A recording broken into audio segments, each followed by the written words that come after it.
Je suis Laurent Lechowski, je suis professeur de gériatrie et je suis médecin donc, dans l'hôpital Sainte-Périne, un hôpital gériatrique de l'assistance publique à Paris.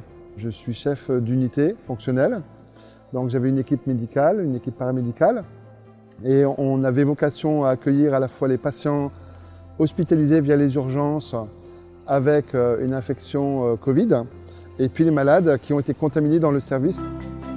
Les visites ont été interdites à l'hôpital. C'était quelques jours avant le confinement. Il a fallu se réorganiser ou s'adapter.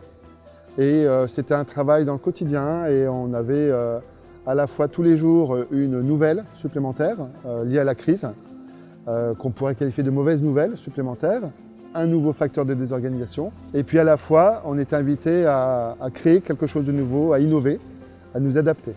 Les premiers éléments d'adaptation concernaient les précautions d'hygiène avec les équipements, les masques, les charlottes, les surblouses, les gants, les solutions hydroalcooliques. L'organisation géographique au sein de chaque unité pour éviter que les secteurs appelés contaminés ne contaminent les autres secteurs.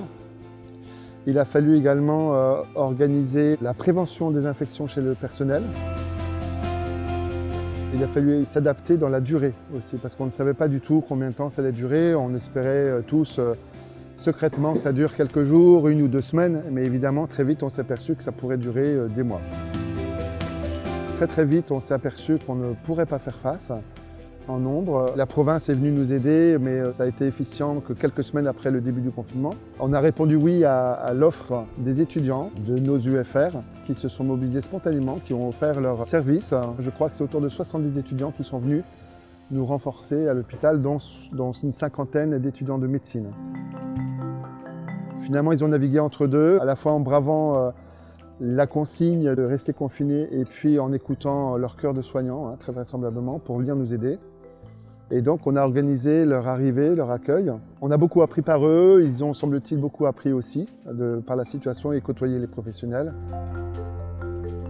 Ce qui m'a marqué le plus pendant cette crise, c'est la grande humanité qui émanait des soignants, à la fois des professionnels en poste, en place, des renforts des étudiants, qui étaient des professionnels en cours de formation, qui étaient pour la première fois au feu, et puis l'humanité des renforts de province.